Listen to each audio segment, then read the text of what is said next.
Tenisti më provokator në botë, serbi Novak Djokovic, që në rrethana normale moti u dashte edhe të përjashtohet nga gara ndërkombëtare, përsëritjet provokuese dhe nacionaliste e fyese ndaj shtetit të Kosovës.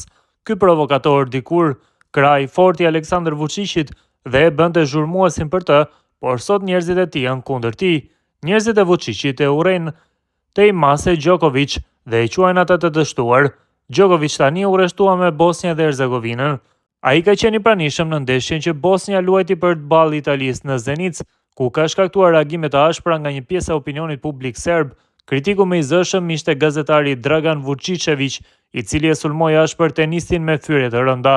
Djokovic e quajti fitoren e Bosnjës dhe kualifikimin në Kupën e Botës si një sukses historik dhe një spektakël, ndërsa kapiteni i kombëtares bosnjake Edin Dzeko tha se ardhja e Djokovic në tribuna tregon çfarë njeriu është ai. Shkruan mes të tjerash media kroate, virshej një listë. Dragan Vučićević, pronar dhe kryeredaktor i tabloidit serb Informer, i njohur për afërsinë me regjimin në Serbi, pra me kuzhinën e Vučićit, shfrytëzoi rastin për ta sulmuar ashpër sërish tenistin serb.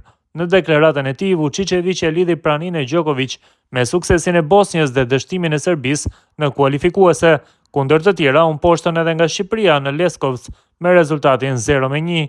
Nuk ka asnjë serb që ka mbështetur Bosnjën kundër Italisë, tha ai, para se ta sulmonte drejt për drejt tenistin. Po, Novak Djokovic ishte në Zenic dhe po e them sërish, ai është një tenist i dështuar, nuk ka fituar asgjë që kur filloi të pompoj dhe nuk do të fitojë më kurrë. Gjithçka nisi kur tenisti Djokovic mbështeti publikisht protestat civile në Novi Sad. Aty u shënua krisja e madhe mes tij dhe regjimit të Vučićit, veçanërisht mbështetja për studentët që reaguan pas shembjes së një strehe që la 10 të vdekur.